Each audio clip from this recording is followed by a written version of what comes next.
jaga seperti itu. Silakan Pak Beja, mungkin ada yang ingin disampaikan kepada Ustadz.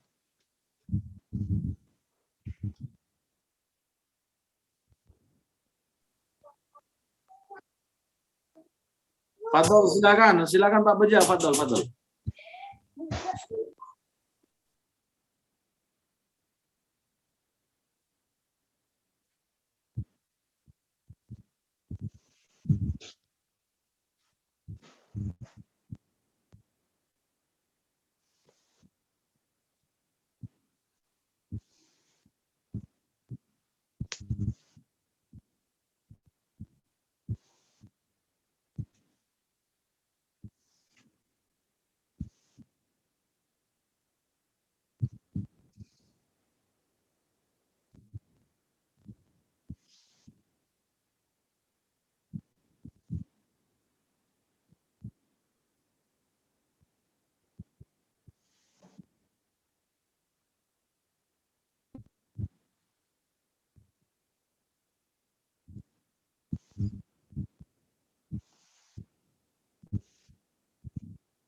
Ini termasuk kalau saya lihat ini kegelisahan kita bersama lah. Kita sepakat bahwa Indonesia ini negara hukum, tapi ternyata ada segelintir pejabat, ya, segelintir oknum yang memang bertindak tidak sesuai dengan hukum. Mengakui memberikan ucapan selamat kepada kaum Bahai dengan merayakan hari raya. Ini kan kacau. Kita ini sudah kacau, kita ini sudah ketar-ketir ya. Dengan adanya COVID ini maunya pejabat negara kita itu berbuatlah dan berstatement lah yang tidak membuat kegaduhan. Ini seharusnya. Ini kegaduhan timbul lagi. Ya kalau memang itu diakui oleh negara ya tidak masalah, tapi kan permasalahannya belum diakui. Ya. Belum diakui kan sama dengan ini kan itu tadi seorang pejabat ya masalah dia membela diri itu wajar, namanya juga orang pasti membela diri, tapi saya ingin mengatakan berbuatlah bijak. Saya ingin mengatakan begini, toleransi itu yang konstitusional dong gitu. Iya kan begitu Pak Beja.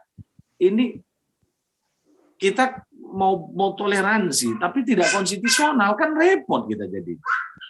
Mau diakui, mau toleransi, tapi jelas kalau memang itu sudah diakui, ternyata kan belum diakui ya, salah, itu tetap salah. Kita ini sudah begitu gaduh lah ya dengan perilaku oknum-oknum lah ya, bicara oknum tentunya. Kita buat situasi yang dingin, adem gitu, sudah masyarakat udah dibuat PPKM ketar-ketir, ya PPKM sudah hampir 1 bulan, tapi banyak juga masyarakat yang belum dapat sembako, Pak Bejaya. Ini kan repot jadinya kan. Ini kan kita ini sudah banyak problem lah. Jangan dianggap tenang-tenang saja. Sehingga mau enak-enaknya aja ya oknum itu membuat statement narasinya yang aneh-aneh begitu. Udahlah. Kita ini butuh banyak hal-hal yang kita pikirkan. Sudah 1 bulan masih banyak juga yang belum dapat belum mendapatkan bansos ya, belum mendapatkan sembako. Itu yang harus dipikirkan. Nggak usah yang kayak gitu-gitu merasa toleransi akhirnya kita yang terjerumus. Jadi toleransi yang konstitusional dong. Ini kan toleransi inkonstitusional. Ini yang bahaya. Maka oleh karena itu Pak Beja, nah ini terkait pemahaman keadaan kita seperti ini. Bagaimana antisipasi kita? Nah, antisipasi kita sebagaimana dijelaskan Al-Qur'an, qu anfusakum wa ahlikum naro, jaga dirimu dan keluargamu dari api neraka. Ini maksudnya ayat ini kita harus sejak awal dijelaskan bagaimana kita punya keluarga harus dijaga. Arti dia jaga dari api neraka bahwa jangan sampai kita, keluarga kita, diri kita terjerumus kepada hal-hal yang maksiat, paham-paham yang sesat dan menyesatkan. Maka antisipasinya adalah mari kita bentengi keluarga kita dengan masjid. Maksudnya seperti itu. Apa ini maksud membentengi keluarga dengan masjid? Mari berikan pendidikan keislaman kepada keluarga kita dengan cara yang utuh. Ya, maka pilihan orang tua masa-masa sekarang ini memberikan pendidikan keislaman kepada anak, dimasukkan pesantren, dimasukkanlah istilahnya boarding school, dimasukkanlah ke taklim, tahfiz Quran dan segala macam. Ini kan dalam rangka ikhtiar kita sebagai orang tua. Karena ini yang bisa kita lakukan, Pak Beja. Harus ada kemauan bersama. Nah, ini yang menjadi, makanya tadi saya prolog di awal, apapun yang dijual di Indonesia produk, kok bisa laris manis? Itu yang menjadi permasalahan sebenarnya bagi kita semuanya. Ya, gimana Pak Beja? Silakan.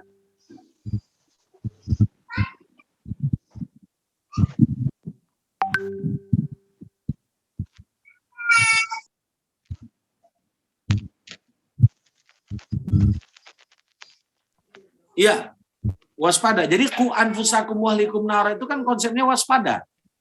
Waspadalah. Bagaimana waspada kita supaya lingkungan keluarga kita, diri kita, terus kita kawal, controlling, bagaimana kita sebagai orang tua betul-betullah memberikan pendidikan keislaman kepada anak kita dengan cara yang utuh. Harus betul-betul konkret. Itu yang harus kita bisa lakukan. Matiin aja lampunya.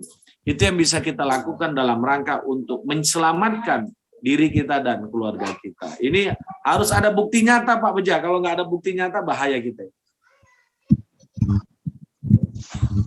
Silakan, Bapak Ibu yang bertanya lagi.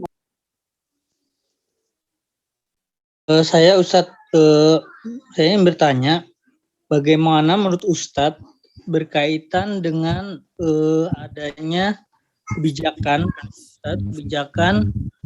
untuk membatasi pergerakan masyarakat, tetapi tidak memberikan semacam kebutuhannya lah begitu, sehingga membuat masyarakat menjadi sulit mendapatkan pangannya. Apakah ini termasuk ke dalam perbuatan yang bertentangan dengan maqasid syariah secara kemaslahatan umat seperti itu, Ustaz? Mohon penjelasannya, Ustaz. Nah, ini perlu juga kita perhatikan. Kebijakan untuk umat silahkan, seperti membatasi ruang gerak kita. Tapi ingat, pemimpin itu punya tanggung jawab dalam rangka bagaimana mensejahterakan umat. Ini penting harus dipahami. Nah, kalaupun mau dibuat kebijakan pembatasan ini, ketika sampai masa sekarang ini, tapi saya ingin mengatakan ya Bapak Ibu, tentunya kita nggak usah mencari kambing hitam. Saya ingin mengatakan begini, kebijakan sudah sebulan. Kalau nggak salah udah sebulan ya Pak Beja ya? Belum ya? Tanggal 3 nanti ya? Bukan ulang tahunnya, ulang bulannya namanya. Sebulan. Nah, kebijakan ini harus betul-betul disertai dengan yang bisa menyenangkan dan membahagiakan umat. Mungkin kalau sudah berbicara kebijakan ini kan siapa yang pemegang kebijakan itu? Pelaksana eksekusinya ya bukan satu orang tentunya. Ini sudah menyangkut kepada wilayah, per daerah, pimpinan kepala daerah, dan segala macam. Nah, kalau sudah seperti ini, ternyata masih banyak juga masyarakat yang belum terayomi, ini menjadi hal yang perlu diperhatikan. Ya, karena ingat bahwa satu tangisan, satu keluhan masyarakat ketika berkaitan tentang kebijakan pemimpin yang tidak benar, saya mengatakan bukan hanya pemimpin yang atas, dia nomor 1 saja, bukan. Tapi ini sudah ke bawah ya tentunya ya, baik ke lingkungan, baik ke kepala lurah dan segala macam begitu. Ini kalau sudah seperti ini zalim, hati-hati. Ini bahwa ini meresahkan dan ini tidak baik begitu. Ya, permasalahan mungkin dalam pendistribusiannya yang masalah itu lain konteks ya. Tapi saya tidak membahas itunya ya. Tapi satu kebijakan apapun yang dilakukan, saya selalu mengatakan begini, kebijakan itu harus bijak lah. Itu aja intinya. kebijakan diberikan ke masyarakat harus juga bijak dengan segala macam aturan, dengan segala macam tindakan itu. Itu yang jadi problem sekarang kan seperti itu. Ya mungkin Pak Ijul, mungkin yang bermasalah ini di bawahnya ini kita juga nggak tahu ini. Nah, yang penting kita bahwa ya kalau negara ya kita kan seperti itu hari ini. Buat kebijakan udah sebulan masyarakat masih tertatih-tatih juga kan begitu kan. Ya saya ingin mengatakan ginilah. Kita ini kalau saat ini mengukur ekonomi itu jangan kita ukur, kita lihat juga saudara-saudara kita. Wah, masyarakat Indonesia ini kan masih banyak yang dicari satu hari ini besok sudah habis Pak Ijol ya. Artinya dia tidak bisa untuk nabung. Benar. Ya kadang dicari hari ini aja untuk yang kebutuhan hari ini saja sudah itu tidak mencukupi gitu. Ya itu yang harus menjadi perhatian. Kalau kita oke lah, maaf ya, mungkin nggak begitu. Ya mungkin kalau dengan sembako walaupun 10 kilo katanya 10 liter itu hal yang biasa. Tapi bagi saudara-saudara kita itu kan menjadi hal yang sangat dibutuhkan. Ini kadang yang harus kita perhatikan juga. Saya selalu mengatakan begini, bicara daging kurban walaupun yang dikasih satu plastik ya, satu bungkus itu bagi kita biasa itu ya. Tapi bagi orang-orang yang sangat membutuhkan, ini hal yang sangat luar biasa bagi mereka. Maka hati-hati membuat kebijakan jangan sampai menyengsarakan, ini bahaya. Maka membuat suatu kebijakan, kalau kebijakan itu sudah dibuat, harus segera eksekusinya itu betul-betul sampai ke bawah begitu.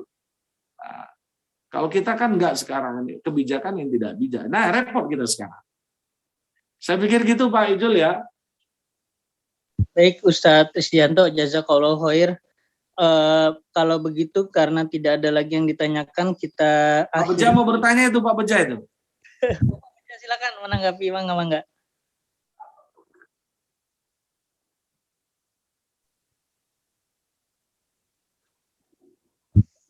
Ya, apakah ada lagi mungkin Mas Wijay yang mau ditanggapi?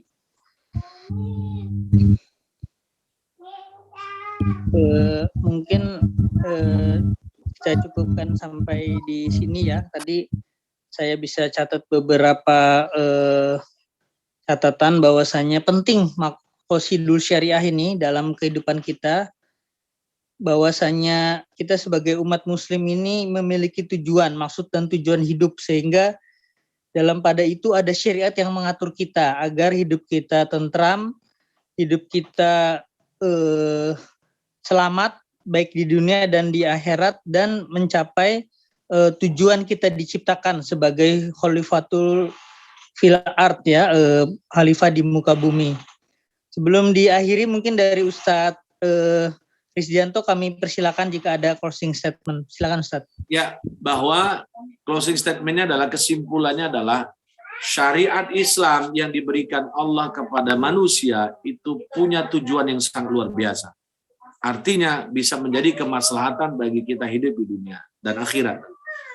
Termasuk maqasidus syariat tadi ada 5, menjaga jiwa, menjaga agama, menjaga harta, menjaga diri, menjaga keturunan, menjaga akal pikiran kita. Dengan kelima hal inilah dalam hidup kita harus kita jaga dengan secara baik.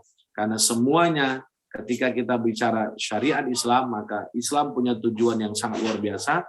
Dimasukkanlah 5 hal tadi, itulah yang disebut dengan maqasidus syariah. Selanjutnya yang saya ingin sampaikan adalah bahwa beragama Islam ya harus sesuai dengan aturan. Ya, beragama Islam harus sesuai dengan aturan. Wabil khusus ketika berkaitan tentang kita juga beragama Islam di Indonesia ini ada aturan praktis yang diakui yang ada di negara kita. Maka kita berharap siapapun kita, baik sebagai pejabat nasional, siapapun kita, maka berilah statement, berilah pernyataan yang sifatnya jangan membuat gaduh. Ya, harus menjadikan statementnya itu yang konstitusional. Bahkan saya ingin mengatakan toleransi yang konstitusional, jangan toleransi yang inkonstitusional. Ini membahayakan. Ya, itu kita ini sudah apa namanya? Kita ini sudah heboh hari ini lah. Sudah capek dengan hal yang seperti itu, masalah COVID nggak selesai-selesai, tiba lagi seperti itu. Apa sih manfaatnya? Kan seperti itu yang ingin saya sampaikan. Gitu. Pusing kita dengan ini, semua ini ada aja. Jadi jadilah, siapapun kita, jadilah kita ketika menjadi seorang pejabat yang bisa menyejukkan hatinya, ya, yang bisa menyejukkan jiwa kita, yang bisa menyejukkan semua manusia lah di Indonesia. Bukan orang Islam saja, semuanya lah. Maka jadilah seorang pejabat kalau mau toleransi yang konstitusional, bukan toleransi yang inkonstitusional. Ini saja yang dapat saya sampaikan, Bapak Ibu yang dirahmati Allah Subhanahu wa taala. Semoga bermanfaat bagi kita semuanya. Kita akhiri dengan doa kafaratul majlis. Subhanakallah bihamdik asyhadu an la ilaha illa anta astaghfiruka wa atubu ilaik. Terima kasih kepada Pak Beja, kepada Pak Izul, kepada Pak Wijayanto, dan kepada Bapak Ibu, baik yang melalui media Zoom ataupun melalui media YouTube. Insya Allah kajian kita pada hari ini mendapat berkah dan ridha Allah Subhanahu wa taala. Mohon maaf saya atas segala kekurangan. Wal afwa minkum jami'an. Nasrun minallah wa fathun qarib wa basyiril mu'minin billahi fi sabilil haq. Assalamualaikum warahmatullahi wabarakatuh. Jazakallah khair kepada Ustadz Krisdianto yang telah menyampaikan kajian Pekaran Ba'da Subuh pada pagi hari ini. Mudah-mudahan bermanfaat dan menjadi barokah, jadi rahmat bagi kita semua, karena orang-orang di majelis ilmu adalah orang-orang yang diberikan rahmat dan juga dimintakan ampunan dan rahmat dari para malaikat yang mengelilinginya, insya Allah. Amin. Mohon maaf apabila ada kesalahan, kepada Allah saya mohon ampun. Juga terima kasih kepada hadirin yang sudah hadir, Bapak Beja, Bapak Wijayanto Aris, kemudian juga Bapak Ibu yang lain yang ada di channel YouTube, juga Ustadz Krisdianto. Mudah-mudahan kita semua dalam keadaan sehat walafiat, karena itu yang terpenting, yang harganya sangat mahal dan tidak ternilai harganya. Saya akhiri, wabillahi hidayah. Wassalamualaikum warahmatullahi wabarakatuh. Waalaikumsalam warahmatullahi wabarakatuh. Oke, Pak Beja, Pak Ijul, Pak Wijayanto, pamit saya. Ya, baik. Ya. Assalamualaikum. Waalaikumsalam.